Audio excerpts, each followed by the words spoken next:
Hello, I'm Mantastic and Fantastic, and today I'm going to be talking about the GungHo Collab rare machine that has come back to North America. So, the GungHo Collab is obviously owned by GungHo, which means it will return on a regular basis. Now, this is good because there is no immediate rush or urgency to roll, and you only should do so if you feel like it will give your monster box enough value. In addition to that, the GungHo Collab is also notoriously known as one of the events with the largest rolling pool. There are just so many different cards in there because they're basically grabbing characters from all their different games. And because of that, they decided this time around to start introducing kind of like a cycling rotational system in which several of the cards will be absent during this event, but then in future events they'll come back in and new ones will be cycled out. So this can become possibly a little bit frustrating because you may want certain cards, but they may not actually be featured, and it might take a bit of time for them to line up. But as I mentioned beforehand, this event will come back probably 2, maybe 3 times a year. It's not a far stretch to say it's going to come back at least one more time, probably later on in the year. So you will have a chance to actually roll again. There's my thought process. But unfortunately, I feel like this event has kind of gone downhill over time because right now they are featuring this huge rolling pool of all of their 5-star cards. And for the most part, I did not enjoy the 5-star cards. Like, if you look at my really quick bottom rarity snapshot here, quite a few of them are Ds. And when 50% of the rolling pool is comprised of the bottom rarity cards and half of those are absolute garbage, you just basically said 25% of the rolls are useless. And that's not good odds. Like, you're going to roll some of these cards and have absolutely no use for them. And even the other ones is really only the blue Atalanta who actually has some value. I feel like the others are not quite on par. Like, they are quite replaceable. So it is a bit awkward to roll. And at the same time, a lot of the value is just kind of smashed around like the mid-range. Like, B, I'd say, is like an average card. They're not exceptional, they're not terrible, they're just existing. Like, they're nice to have, but they're not necessarily going to change your life, I feel. And that's going to be kind of the trend for a lot of the cards here. So in my point of view, I don't feel like it's necessarily worth rolling, because remember, it is going to come back around at some point, most likely once again this year, and hopefully by that point they'll give more meaningful buffs or change up the rolling roster, because this nonsense at the bottom is not something we want to work with. Regardless of all that, I want to start talking about each of the cards individually.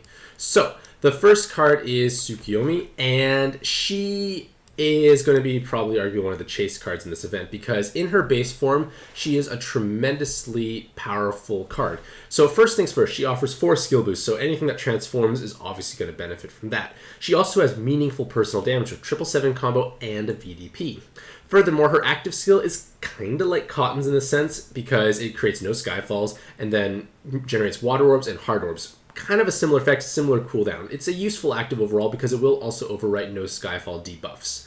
In terms of her leader skill, and this is what's going to make her exciting, is that she is going to have a future pairing with an upcoming 7-star Godfest exclusive in Norza. And I just took their 2 leader skills together just to give you a bit of an idea of exactly what they offer. And it's 2 times health with 51% plus damage reduction. That's a lot of damage reduction. You have 4 times effective health. You also have 5 times RCV, so it's going to be quite easy to heal back up. And 280 times attack, which is still respectable. Like, that's reasonably high. But at the same time, you have to remember, your Tsukuyomi and your friends Norza have huge personal damage. And in an ideal world, you actually have a second Norza because Norza must use an active skill every turn in order to fully activate. And Norza has a 2-turn cooldown, so 2 Norzas, your sub and your friend, create an ideal system. Obviously, barring that, something like Yuri will be probably the second best option, but it's kind of a restrictive team in those regards. But if you are able to form it, you have these wonderful multipliers. You also get plus 3 combos when matching 5 or more connected hard orbs, so you can overcome combo shields despite being 6x5. And you also have 500,000 auto follow attack damage when matching water and hearts, which is something you're going to be doing anyways. And that 500,000 is important because while you only need a single point of damage to kill resolve spawns, 500,000 is going to allow you to actually deal with the latent Tamadras in Arena 6 and Alt Arena 4. You don't have to use Guard Break, you don't have to use Defense Break, you don't have to use other shenanigans. You can just easily execute them by triggering auto fall of attack. You can chunk down 2 billion defense A10 and again, you'll get through. Like, the point is, huge auto fall of attack values are valuable right now because current endgame content features many extremely high defense, lower health spawns. They still have like a couple 100,000, so these auto follow attacks can execute them. So this team will obviously be tremendously powerful, but again, it's going to be difficult to build. And another thing you have to keep in mind is that your Tsukuyomi does not have a skill bind resist anywhere, which means you will have to find a way to make sure you have enough coverage for floor 1 just in case you're playing those respective dungeons, and Undine skill binds you turn 1 and then you're going to die. In terms of her Dark Revolve form, it's still reasonably strong, but the problem is you are basically giving up the fact that you can't use this form, which is superior. But regardless of all that, they have a 3-turn active skill, which is self-negative RCV, negative movement time, but then generate a row of water orbs at the very top. So you're going to have easy access to overriding time and recovery debuffs, which are common. And if those are not in existence, you have a row generated. There's no losing with this active skill. Like, you're going to be fine.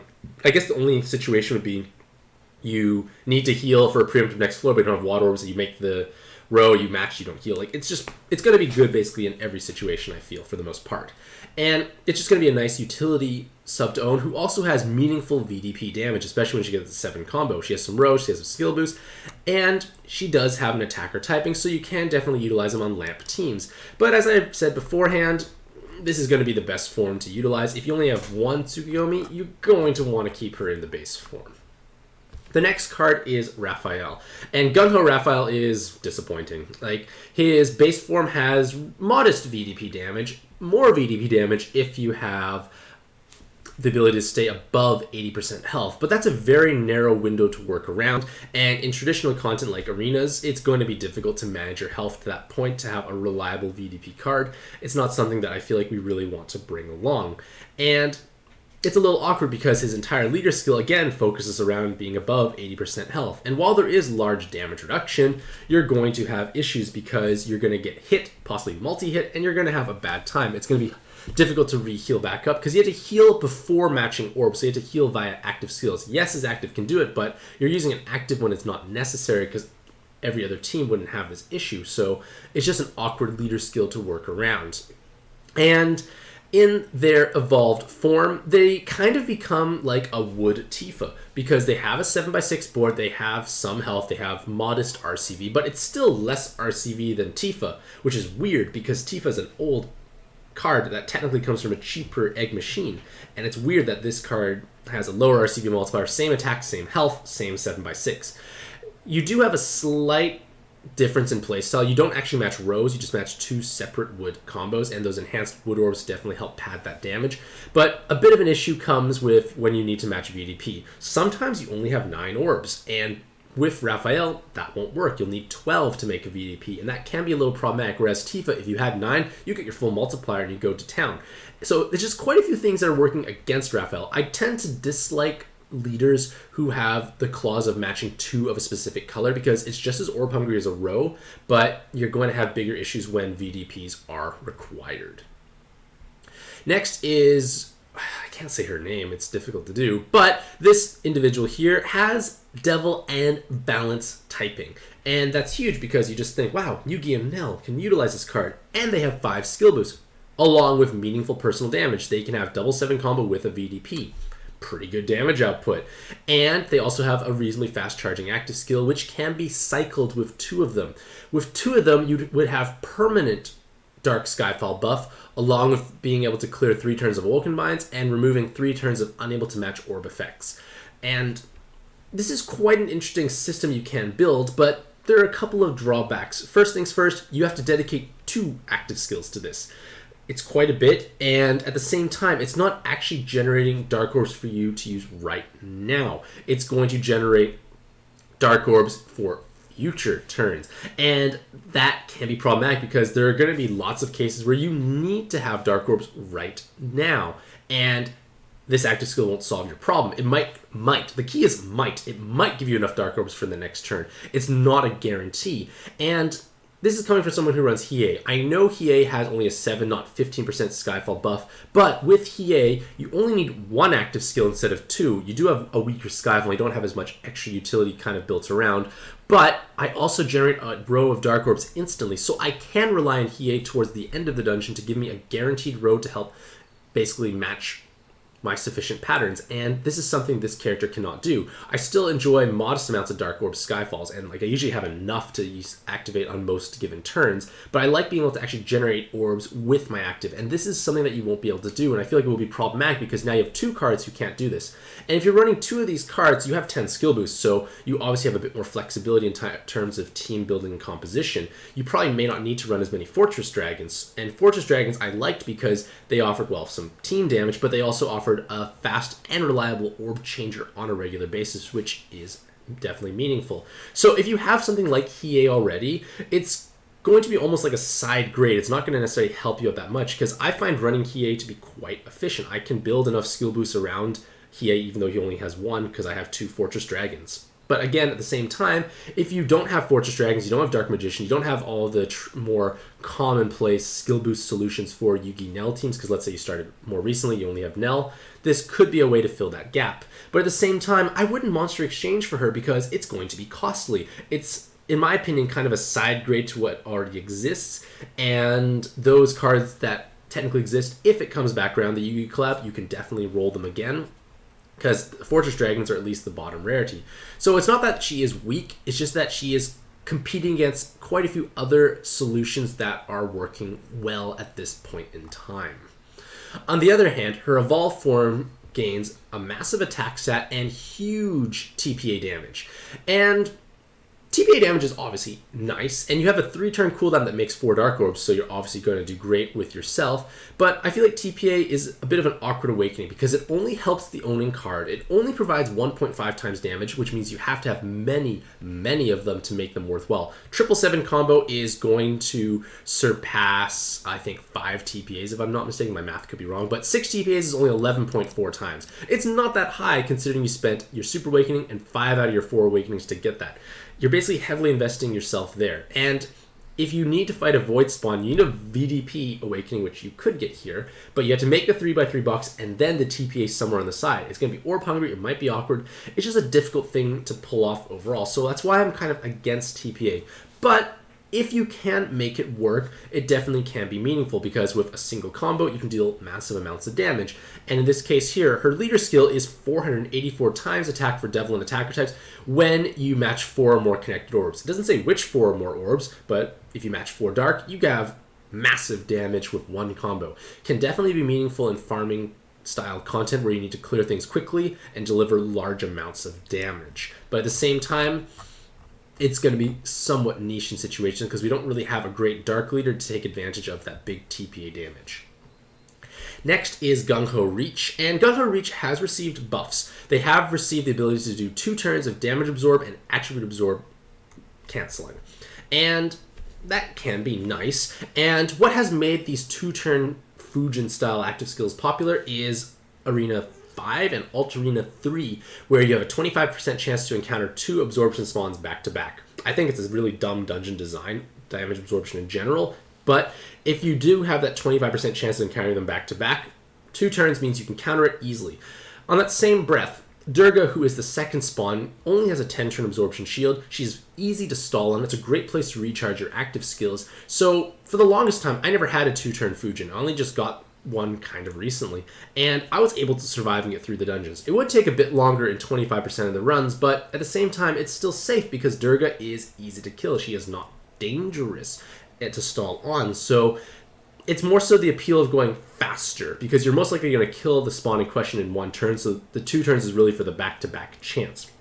But regardless of all that, Dark Reeche, like, they do have modest potential, but at the same time, their New Year's version is just superior. And because Pad has thousands of different cards, it's incredibly difficult to be the sub that is chosen to be used. You have to beat out so many other options, and New Year's Reeche is just a dramatic upgrade by comparison. They have an extra 7 combo, they have an extra skill charge, they give not 2 but 3 turns. Like, they're just better in every way, and they also give an extra skill boost. So GungHo Reeche is definitely far behind, even for rainbow teams. Like, it's not a bad card necessarily, but it's nowhere near as strong as other options. And with only 1 or maybe 2 skill boosts, it's not going to be the greatest sub you want to bring.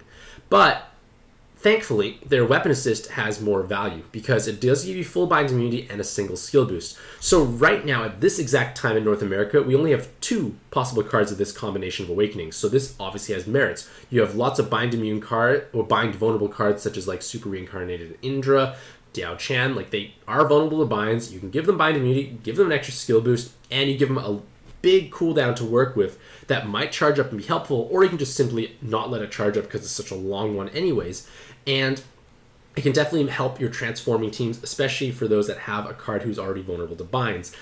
But at the same time, the Chinese Celestials will be gaining a weapon assist that has a skill boost and a full bind immunity. And these are 5-star Pantheon cards, which many people have multiple copies of. So right now, Dark Reach's hat is more unique and interesting. In a couple of weeks or so, it's going to be far less appealing in the sense that we have more options available. But at the same time, it does have the longest cooldown of any of these inherits, which is helpful if you don't actually want the base active to be overwritten by the inherit. Next is Noir, and Noir is still a reliable damage solution. She has 777 combo, she has VDP, she has balance typing to take any killer. Her active skill generates 6 Dark Orbs and enhances all the Dark Orbs. You are just a very standard, reliable damage unit. You don't have any extra spicy appeals. There's no extra resists or like exceptionally high skill boost, but you're just good at what you do. You can definitely still function on like Phenom teams, which can still clear most of the content in the game. Like that's the thing. Like I think we're entering an era of pad where we're having a lot of players at different times. Like there are players who are trying to beat Alt Arena 4, Arena 6, and there are players in the lower level arenas still because they are releasing content much quicker. So you have to determine what point you are at the game and how much value certain cards can bring. And Noir is definitely reliable in what she does, but I feel like she's not going to make the cut for the current end game content because she just doesn't fit on any of the mono dark teams because they're primarily going to be involving Yugi in one way or another, and a balance typing won't work out.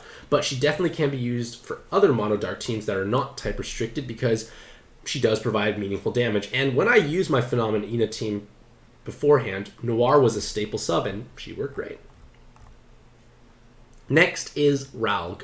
And Ralg is just awkward because he tries to be a farming based leader of 324 times an attack with a connected 6 fire match. But that's kind of all he does, and he does provide lots of passive damage, but he doesn't have personal damage. And if you look at Dark Omega, who's coming up eventually in this review, Dark Omega has huge personal damage, and it's just a much more efficient farming leader because of it, because you have 2 leaders, basically 1/3 of your team, dealing meaningful damage. With Ralg, you don't get meaningful damage from your leaders. So you have to rely on your subs, which, again, may or may not always be possible because a lot of times you rely on your friend to provide the big damage output. So you do have sizable passive damage with Rose, but you'd have a lack of personal damage, and I feel like Shivnia and Dark Omega are just better options because they provide huge damage through themselves. So Orange without the N has 4 skill boosts, a cloud resist, and team health, along with an active skill that generates a cross of water, a big cross of water, so it's 10 orbs total, and 1.5 times attack. So you can override attack debuffs. So you might think, well, this is reasonable, but I feel like that she is still an awkward card. And the reason for it is because of the fact that she doesn't bring that much to the table overall if you discredit her cloud resist. She's basically just a 4 skill boost card with some team health. And the reason why I'm discrediting cloud resist is because Fagan Rai is one of the most common weapon assists because players can monster exchange for them for free or Zera Core, and I'm going to say at least maybe 1/3 of the population has Fagan Rai. And that means possibly 1/3 of the population plus more who rolls will have his incredible weapon assist, which is a skill boost, a cloud resist, 2 team health. If I need cloud resist on a team, I'm going to try and find a Fagan Rai weapon because it's just the best at what it does. It provides everything we want. We get the skill boost, which we can't necessarily get otherwise, but the bigger issue is Cloud and Tape can be acquired through weapon assists, and those weapon assists can include skill boosts. On the other hand, super resists, such as Super Blind, Jammer, and Poison, can only be found on Awakenings and Super Awakenings, so they can't be found through weapon assists. So with that in mind, when I team build, I often try and include Super Resist on my team because it's just the most efficient way to get those Awakenings, and then find Cloud and Tape Resist through weapon assists because they can come with the skill boost, which is great. And like I said, for the Cloud, I'm going to pick Fagan Rai because I get 2 team healths, skill boost, and the cloud, and a huge base cooldown so it will never accidentally charge up. There's no losing with Fagin Rai's weapon assist, and basically it kind of, in my opinion, demotes the value of basically any card that has cloud resist that's not doing exceptional amount of things. And Orage is not doing an exceptional amount of stuff overall if you take out that cloud resist. So I just feel like they have been slightly improved because they do at least provide an attack buff overrider, but at the same time, I don't feel like I ever would really use them as a sub because they're not that unique overall. Next is Karin, and Karin in her base form has received a sizable buff to her active skill, but it's not going to be applicable in this form. It's going to be relevant for her weapon assist. And with that in mind, this is the weakest form of Karin. Like, her dark form is a reasonably strong leader, still a decent sub as well, and her weapon assist is meaningful for players who are pushing through current endgame content. And I want to talk about those right now. So for her dark form, she provides 3, possibly 4 skill boosts. She also provides meaningful damage, especially if you take the offensive Super Awakenings against devils and dragons, which are pretty common spawns. You have a 50% damage reduction shield and an attack buff for 3 turns. It's not a bad active, and you can possibly cheese out a few more turns on the first floor by utilizing the shield and then just having 2 times effective health. You might get tank a hit, maybe 2 if you're lucky, and then you transform. So it can be a way to kind of cheese out a few extra skill boosts. But if you're not using her as a sub, she is still a strong leader because at one point in time, Dark Karin was considered one of the best leaders in the game. And this is because she has easy to activate leader skills. She gives you bonus orb movement time, and all you have to match is 5 or more connected orbs. It can be any kind of connected orbs. It doesn't matter. And it's just easy to do. So obviously if you're utilizing something like you pair with Tifa, you have to match light rows or blobs of fire, and you can deal meaningful damage. Dark Karin could definitely pair Fasca because of her attacker typing. You'll give yourself more movement time for Fasca's bigger board, and you just need to match 5 of anything. It doesn't have to be light. It could be match 5 of dark, let's say, and then you just combo the rest of the board naturally. On a big 7x6, meaningful damage. Karin is still a strong leader. You can clear most of the content of the game with relative ease, I would say. And it's only towards the newest arenas that she's definitely going to struggle because she doesn't bring auto-fall attack or 7x6. But still a reliable card overall. So she is a perfect example of a card where the form you want to choose will be dependent on where you are currently in the game. If you're not playing through like things like Alt Arena 4, Arena 6, etc., this form of Karin can probably work wonders for your monster box. But if you are playing through Alt Arena 4, Arena 6, and you're having difficulty, Dark Karin is probably not going to change your team composition that much. She probably won't be selected. But her weapon assist, on the other hand, might be. That's because it provides a skill boost, does provide a physical killer, kind of a niche killer anyways, but it's this active skill that was buffed that is meaningful, because for one turn you get 3 times RCV, 3 times attack for water and light, and then change heal and hazards to light. And it's an attack and an RCV buff along with an orb changer. So basically you can use this to kill spawns. It's your kind of all-in-one, I kill a boss who oftentimes will debuff my attack. So it's a great solution for your mono light teams if you need to have ways to slide in RCV and attack buffing. It can be a meaningful way to do so. But at the same time, if you're playing through things like Alt Arena 3 and below, this type of active skill has much less value because you usually don't need a burst for those types of dungeons, and the RCV debuff is definitely manageable because it's only 1, and many teams just have enough RCV to plow through. The next card is Zeta, and Zeta in his base form is not good.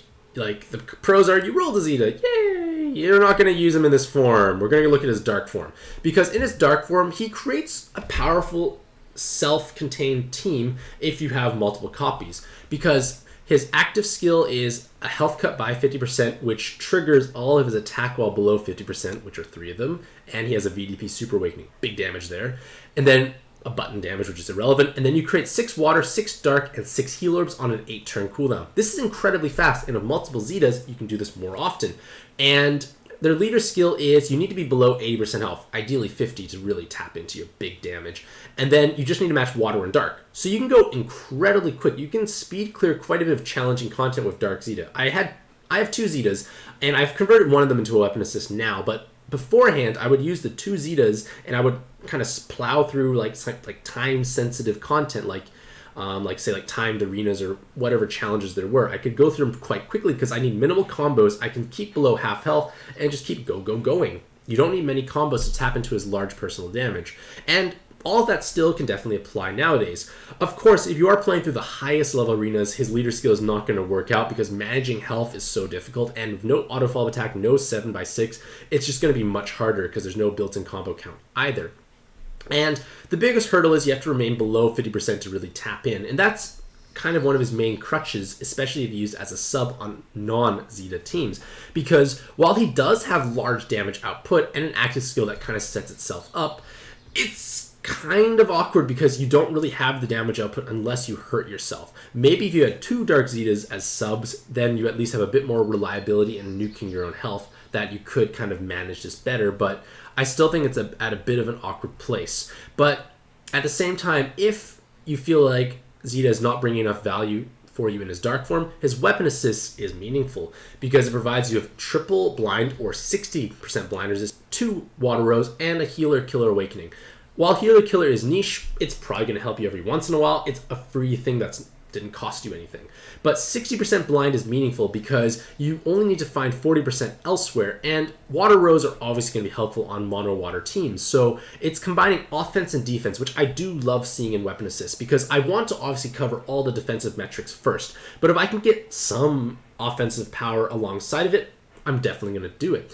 And at this point in time, Lamp is one of the most popular water row teams available, and this is a wonderful weapon assist for them because Lamp has full poison immunity, and then with this weapon you already have 60% resist. You almost covered 2 of the most important metrics within a single card and a single weapon, and it's going to be quite easy to populate the rest of the team to have 40% blind resist and cloud tape and whatnot. It's going to be easy to do so it's definitely a powerful weapon assist there.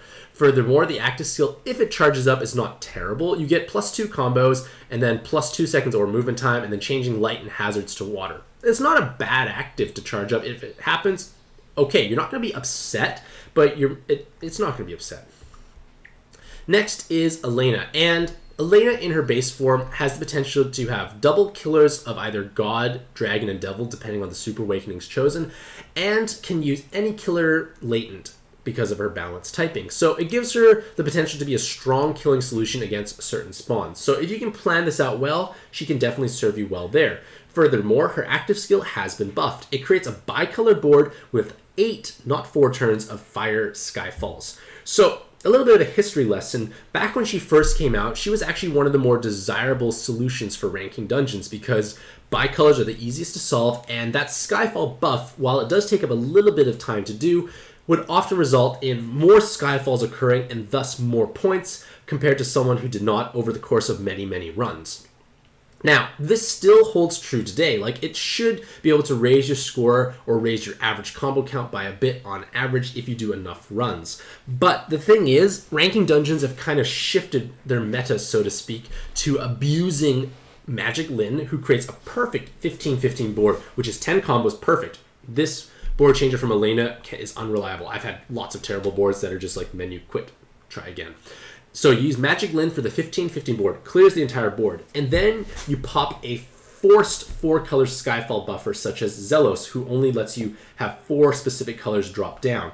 And using Zelos first, then Magic Lin on top means you clear the full board and then only 4 colors fall down, and you have a much higher chance of very high number of Skyfalls. Yes, I know that it takes 2 active skills, but it tends to be the strategy that results in the highest possible score count. It's not a reliable strategy, but the problem is with enough runs, you're going to get a lucky enough run, and that will be a higher score. So because everyone else can do that, you kind of have to do that too as well. So Elena definitely still can be used, but there are stronger solutions. And beyond her killing potential and modest ranking dungeon potential, I feel like she's just a bit of an awkward card. I own Elena, and I don't really use her that often. In her dark color, her awakenings are terrible. Like, remember Raphael, how I said the attack well below 80% is not that great? Well, Elena does that too, but with 1 less VDP. It's just not a good thing to do. And the only bright thing is, she gives 99 turns of Fire Skyfall buff. And along with 2 turns of 50% health heal, which is probably irrelevant. And the problem with this is, her weapon assist does not have this 99 turn Skyfall buff. her weapon assist is her base form active, which is still strong. But the problem is, even if you want to use this active, it's going to be hard to do so because you could inherit her, but it's going to be an inherit that does not provide any awakenings, which is obviously a loss of potential there. And if you use them as a sub, well, you're just using kind of a dead weight sub anyways. There's no real reason to do so. So I feel like it's just an awkward card overall. They need a lot of love to actually become relevant once again. And in terms of their weapon assist, they have that bicolor board with 15% Fire Skyfall buff for 8 turns. A powerful board changer if you can use it, but the awakenings are a little awkward. You get Balance Killer and you get a TPA. And as mentioned many times, TPA I feel is underwhelming, but obviously for cards that have many TPAs, this weapon assist can help them out. So something like Grigory can take advantage of this. Now, I know Grigory needs to match Fire and Wood, but don't worry, if you inherit this on Grigory, it's incredibly unlikely you are going to actually have this charge up. Considering Grigory has to transform turn 1, it's unlikely to actually charge up. So don't have to worry about that. So you're not going to benefit from the Fire Skyfalls, but Grigory with this extra TPA does improve his damage output. But another issue is if you are playing through things like, again, Arena 6 and Alt Arena 4, Balance Killer actually is not a bad thing to have because there are several tanky, durable spawns towards the end of the dungeon, and they oftentimes may not have any other typing, so other killers of God Killers, which are the most common to bring, won't have an effect. So this could possibly be meaningful. So for your TPA teams playing through those types of contents, this might actually be a reasonable weapon assist. Pretty niche overall, but it's still something to be made aware of. Next is Raizer, and Raizer in his base form has 3 skill boosts and 3 attack while below 80%, so modest amounts of personal damage, but an active skill that's not very helpful at all, except for the fact that it's a low cooldown. You're better off making his dark form, and his dark form, a long time ago, was one of the most coveted cards because it was one of the only 2-turn Fujin style active skills. You had 2 turns of damage absorb, and again, if you're playing through Arena 5 or Alt Arena 3, that 25% chance for double back-to-back absorption spawns is completely countered. Nowadays, we have so many different 2-turn damage absorption cards available that Dark Raizer has lost most of his unique value. You have to basically use him as a sub. You don't want to inherit him because there's going to be no awakenings, and that's not ideal. And I remember like the last time, or maybe the previous time this event came around, I placed Dark Raizer at S tier because there was no one else that could do this. It was just the best at what it does for the most part. And now, because of the fact that many cards can do this type of active skill, he loses a lot of value. He does have reasonable amounts of personal damage, but the problem is he lacks VDP. So all of these damage awakenings go to waste. They won't provide any value, and that's problematic because void spawns tend to be the most tanky and the most difficult ones to overcome. In terms of his weapon assist, it provides you with 2 team health and an attacker killer. So an attacker killer is reasonably niche for the most part, and you get more health.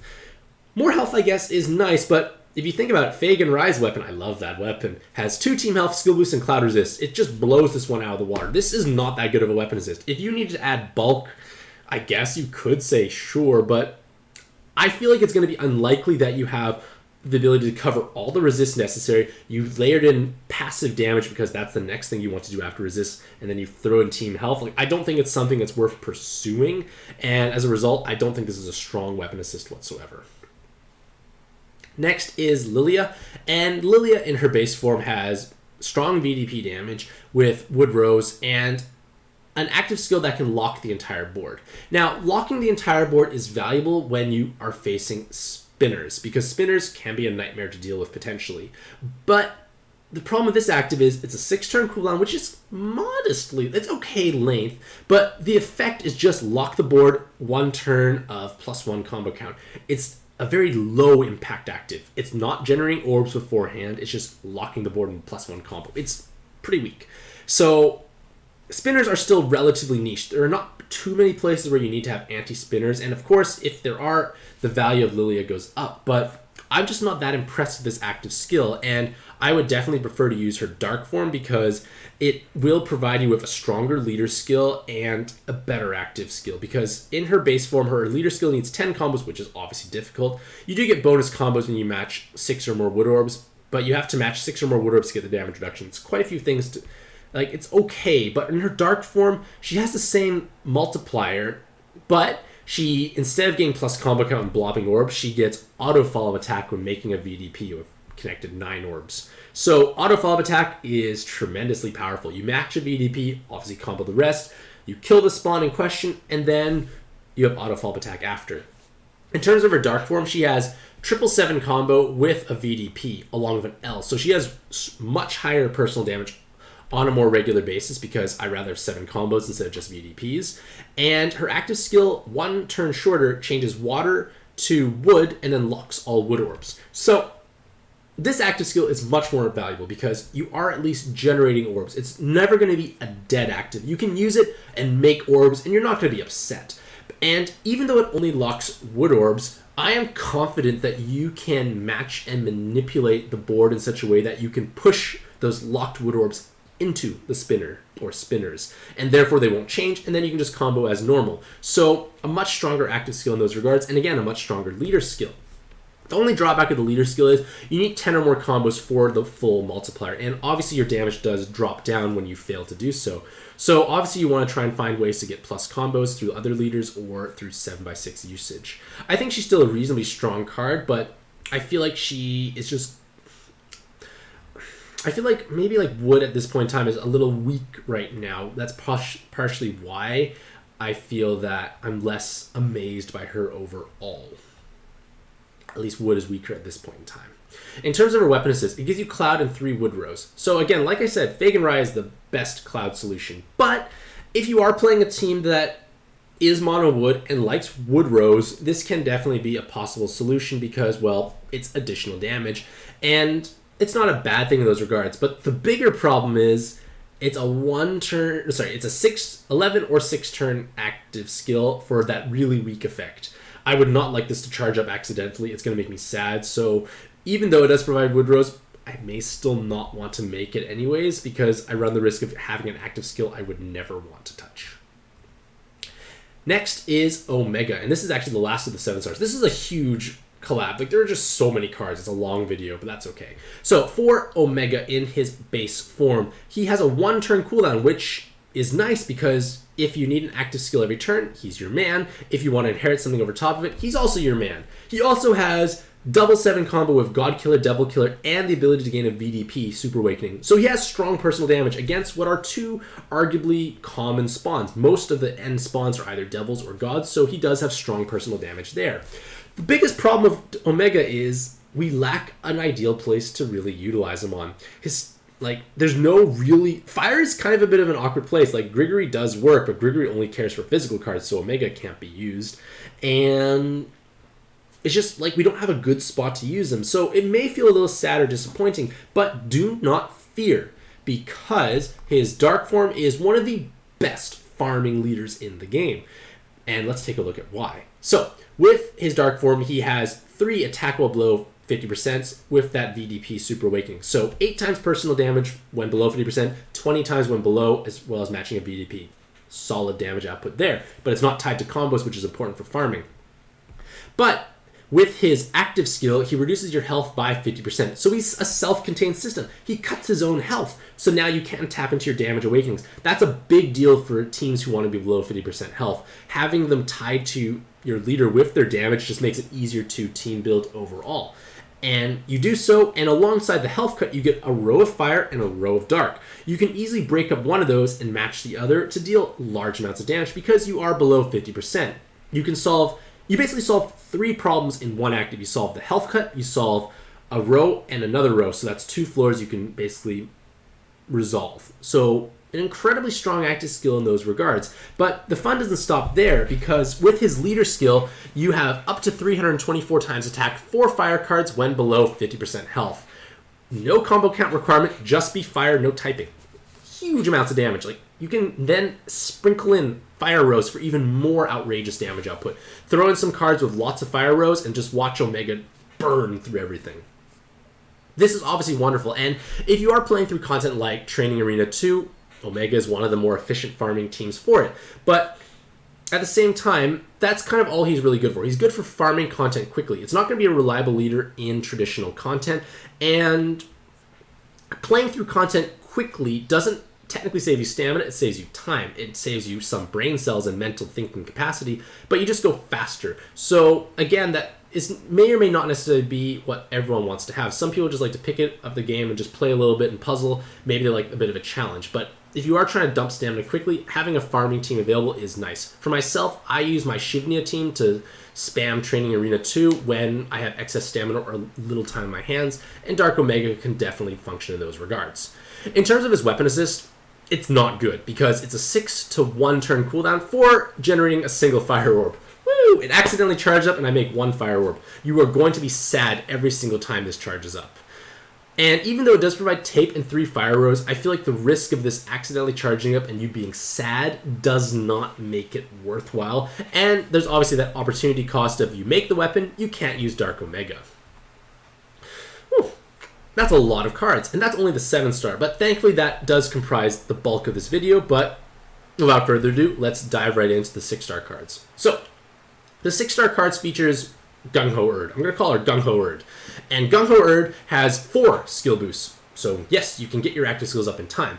She has 2 attack while below 50% and double devil, double healer killer.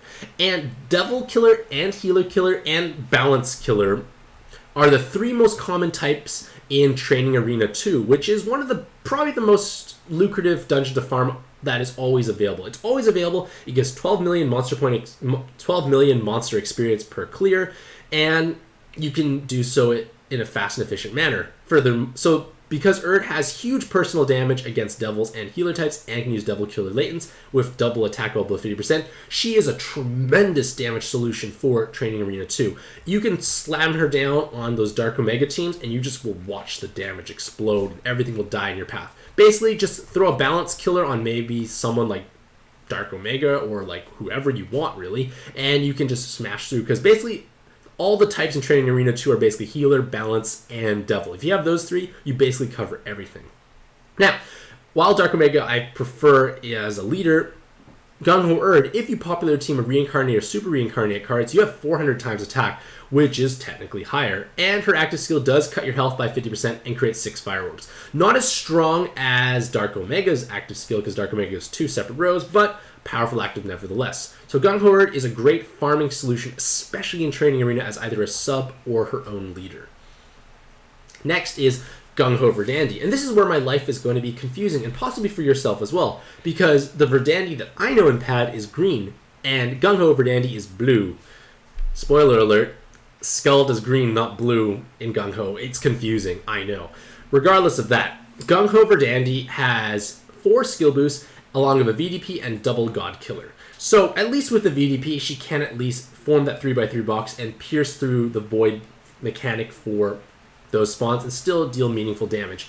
And while I'm normally against cards who have only killers as their damage solution for their offensive awakenings, GungHo Verdandi can be a possible exception, because there will be a future Norza at some point, and the skill boost will help you transform. You do generate a row of hearts which will activate Norza, and if you are playing through things like Arena 6 or Alt Arena 4, God killing is actually helpful. So having another card who has meaningful damage against gods, it's 3 times damage without a VDP. 9 times 2.5, math is incredibly hard. It's 18 plus 4.5, 22.5 times maybe? Personal damage against gods with a VDP. That's actually meaningful damage. So she can definitely be utilized when you know there are going to be many gods, which there are in those 2 dungeons. So she definitely can function as a sub for those teams. And while her leader skill has strong multipliers, you have to remember there's no auto-fall attack, there's no 7x6, so it's just big multipliers without the sexier stuff. So it just kind of feels like it pushes her into more of a sub-oriented role. For GungHo Skuld, she is wood, and she has 4 skill-bind resists and potentially strong amounts of personal damage with her 777 combos. But the reason why she has 4 skill-bind resists is because her active skill is a gemstone-style active, which means it scales off of the number of a certain awakening. In the case here, it's obviously skill-bind resist. And it's basically, the formula is you get 0.2 times the amount of awakenings plus 1. So let's say your typical team has 4 from your Skuld, and then each other card has 1. Like, that's not a far stretch to say. So you have 9 skill-bind resists on your team. You have, on a 4-turn cooldown, a 2.8 times attack buff. That is a sizable attack buff. But at the same time, you are wasting many awakenings, and there is going to be possibly a chance if you are using something like Academy of Valyria, who does not have Skillbind Resist. But if you're only using one Academy of Valyria and every other card is Skillbind Resist, you still have 100% protection. You have to be using multiple Academy of Valyrias or multiple cards that don't have Skillbind Resist to make GungHo Skuld worth it. And I'm not sure if that's really going to be the case. Like, you might be able to find that through a weapon assist. You could use Riku's weapon, Skill Boost plus a Skillbind Resist. It's not a bad weapon assist overall. Could be a nice solution there. So I feel like she's just wasting too many of her awakenings for Skillbind Resist. And while she does have access to a reasonably high burst on a short cooldown, you oftentimes are having your burst woven into another active skill, so it has multiple uses. So I feel like GungHo Skuld is just in a bit of an awkward place, and I personally just dislike cards that just have wasteful awakenings. Like, it's too many. If she had 2 Skillbind Resists, it'd be a lot better. She could have something else, maybe some time extend, maybe another VDP. Like, could have just been something that gives her a little bit more interesting appeal. For Urs Laguna, they're just a terrible card. They have 3 or 4 different killer awakenings with super awakenings. None of them match up. They're not going to, like, when you want to have a killer damage solution, you want them to have multiple of the same one, because then they can actually become a strong killing solution for that particular type. Urs Laguna does not do that. Their active skill is not good. They're just a terrible card overall. Why are they a Diamond Egg? They should be taken out. They're just bad. Like, if I got a Diamond Egg and got that, I would be so sad. Next is Grand Starster, and Grand Starster has the Jammer Blessing Awakening, but you should never, ever, ever unlock it. Leave it unawoken. It's a terrible awakening because it only provides 1.5 times personal damage, which is nothing. Poison's Blessing gives you 2 times damage for the owning card, and Grand Starster is not a damage-oriented card. While they do have double 7 combo, that extra Jammer Blessing will only bring them up to 4 times 1.5, 6 times personal damage. It's not that great. Like, 777 combo is better, and then you just giving yourself jammers all the time. It's going to make you sad. It's a terrible awakening. Just leave it unawoken. But beyond that, Grand Starster is a reliable sub because they have passive damage, they have double 7 combo, and depending on their super awakening, utility based on what your team requires. And another aspect that is valuable is their active skill, because their active skill is an 8-turn cooldown that generates Water, Heart, and Jammer Orbs. And this is much faster than normal tricolor boards, but alongside of that, you get 5 turns of a Bind and Awoken Bind Clear. So a nice, valuable active skill that you're never going to be sad to pop. You're going to get at least value out of it in one way or another, either through the Bind Awoken Bind Clearing or the board changer. And as long as you can match away all the jammers, which should be always doable, you don't have to worry about them kind of populating the board, and it's just a nice way to lower the cooldown of Grand Starster's active. So, as a whole, Grand Starster is a reliable sub, but at the same time, I feel that they are not elite. Like I said beforehand, Pad has so many characters, and we only can use 4 subs at 1 leader and 5 inherits at a time. So it's incredibly difficult to be one of the subs selected. And I feel that Grand Starster, while a reasonably strong sub, will be overlooked for spicier options. Like, they do have some utility, they do have some damage, but they're not excelling at any one particular metric. And I like cards that are min-maxed to a certain way. Like, if I want a damaging card, I want them to deal as much damage as possible. If they're a utility card, I hope they have no damage at all because they get more utility and useful awakenings in those regards. Grand Starster is kind of floating between the two, so it still is useful, but I personally just prefer having cards being on the extreme ends of those spectrums. And that is the main drawback I feel for them. Because one thing that I feel made them appealing, at least initially, was their low team cost. And that was meaningful during Coliseum 2 when everyone played it once to get the stone and never again, because their low team cost ensured that they hit max level much faster. Next is Mercury. And Mercury has 2 Dragon Killers with Dragon Killer latent potential, and she has 2 attack wall above 80% and can gain an attacker or physical killer super awakening. So as far as killer solutions go against dragons, Mercury is probably the best, I feel, because she has the highest personal damage when above 80%, and if they are a physical or attacker typing, even more. And like, killer solutions are great for farming content and ranking dungeons, and Mercury is going to be, I feel like, the best of the bunch, and that's why I rank her a little higher compared to other killing solutions, because she's just a step up. But at the same time, this is obviously a niche card, and as well, there are so many other dragon killing potential cards. Like, yes, Mercury, I feel, is going to be probably one of the better ones, but if you have something else that can kill dragons efficiently, well, it might still be able to do the job for you. You might have to rearrange your team slightly because it may do a little less damage, but you might still have sufficient anyways. So Mercury is just a nice killer solution. I've used her a couple of times in ranking dungeons in the past because of what she does. Next is GungHo Artemis. And GungHo Artemis has double evolution material killers and can have double devil killer with the ability to gain devil killers and evolution material killer latents. So you could have a devil killing solution here, but we have so many other ways to gain devil killing solution that I would rather have Artemis focus on being one of the best evolution material killers possible. It's an incredibly rare thing to have, but I want, again, like I said, I want to have cards that are highly specialized. If I have GungHo Artemis and give her many evolution material killer potential, it can solve problems when ranking dungeons or farming for certain content needs those solutions. I'd rather have something that's incredibly good at it than just another nice, strong devil killing solution. As a whole, it is situational. Next is another Tsukuyomi, and this one here, in her base form, it's not so great, but I gave her an S rank. And it's because of her weapon assist is unbelievably strong. So in her base form, I could say it's going to be a very gentle introduction leader. It's got strong multipliers. All you have to do is match 3 to 5 colors, match 5 or more connected orbs. You get pretty good multipliers. You can like just play early mid-game content with that and still be okay. But once you hit later game content, you want to make the weapon assist. And this is one of my most used weapon assists for my entire monster box because it just offers so much. It provides full bind immunity, so cards like Diao Chan, A10, definitely love it because now they're immune to binds, and they can have a better Super Awakening. In terms of the active skill, which is what the selling point is as well, is 1 turn of bonus orb movement time, bonus RCV, and 2 times attack for light. So you have an attack buff, an RCV buff, and a movement time buff on a single card on a 7-turn cooldown.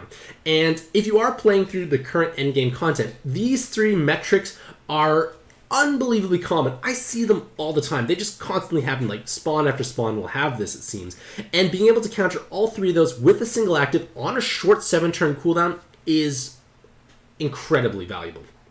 And like I said beforehand, I would put this on my Diao Chan or maybe A10, and I can actually have Diao Chan 9-turn cooldown for this. I can have this activated on a regular basis. I can basically clear so many problems with 1 inherit. And again, Diao Chan was vulnerable to binds already. Now she's bind immune. It's just so many wonderful solutions solved.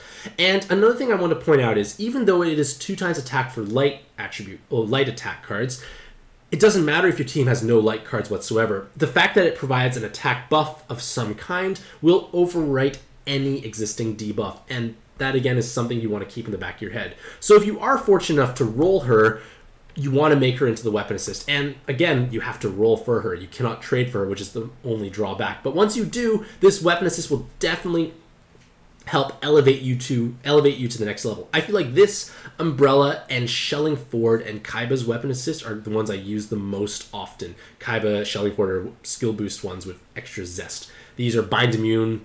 Umbrella and this one are bind immune with extra zest. So now we come to the 5-star cards. And I'm going to skip pretty quickly over Helen, who is garbage. Kono, I can't pronounce your name, garbage. Heals 7,000 health, recover 10% of max health for 4 turns. Like, maybe in 2015 this would have been bad. Yeah, it would probably have been bad back then. It's garbage now. Like, what the fish. Tenfuufa, I give you a 0 out of 10, girl, because you have double 7 combo, abysmal stat. Yeah, no, bye-bye. I don't even know what pros. I didn't even... yeah, I don't know why. That's weird. That should have been changed. Either way, we look at Atalanta, who in their base form is not helpful. It's their weapon assist we look at, because in their weapon assist they provide you with 3 water rows and 2 enhanced water orbs. So it's a wonderful way to add a sizable amount of passive damage to your team. The only drawback is I only add passive damage to my team once I've already covered all the defensive metrics necessary, because being able to fully resist a mechanic is much more important than having a bit more damage output. Damage output is nice to have. It might make your life a little easier, but countering blinds, poisons, cloud, etc. is far more important. So Only utilize this weapon assist if you can cover all the relevant mechanics already. And you also have to be aware that this weapon has a terribly short cooldown. It's only 7 turns if unskilled, so it does run the risk of accidentally charging up. At least it does create 3 water orbs, so it's not the worst thing, and it does overwrite no Skyfall debuffs, but something to keep in mind. So remember, make the weapon assist once you have all the resists. Orpheus, in their base form, has double co-op boost, which is basically used to buff their stats and possibly let him function as a button base. So the concept of button farming revolves utilizing a card with a high base attack and using an active skill that does immediate instantaneous damage based on the attack value of the owning card. So the bigger your attack value, the bigger your button damage is. And when you can successfully button through a floor, you save tremendous amounts of time. There's far less animation. It just goes quicker. So if you are someone who wants to farm content quickly and efficiently, having numerous button bases is important. So Orpheus with his double co-op boost gives him 2.25 times increased attack stat. The problem is his attack stat is quite low, and there are many stronger options out there already, so I feel like Orpheus would be kind of like an introduction to button teaming. He's not going to be that great of a solution. But on the bright side, his weapon assist provides a co-op boost awakening, which means if you inherit them on someone like Brachydios, who has a huge amount of attack along with a natural button through his own active skill, you can increase his massive attack stat even further to make his button deal even more damage. Obviously only good for button farming and only good in co-op, but it's something to keep in mind. And finally we come to Delphyne, the Dragon Princess. And she has the potential to be a strong healer-killer solution. She has double healer-killer with healer-killer latents. If you don't have any healer-killer solution, this is going to be helpful. And their active skill provides 1 turn of 4 times attack for dragons, so it technically could overwrite debuffs because when you make her into a weapon assist, you get triple jam resist and an attack buffer. So obviously if you're using a dragon-based team, this weapon assist is better. But like I mentioned beforehand, any attack buff will overwrite any attack debuff. So even if you don't have any dragon-type cards on the team, you can overwrite them.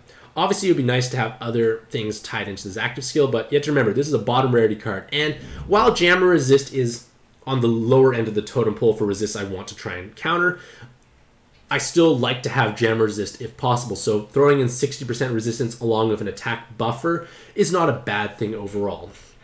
So, do I plan to roll? The answer is no, I do not plan to roll in the GungHo Collab machine because it has terribly disappointing bottom rarity cards. Like, even if I get Atalanta, I can't pronounce the name, I still be like kind of like, eh.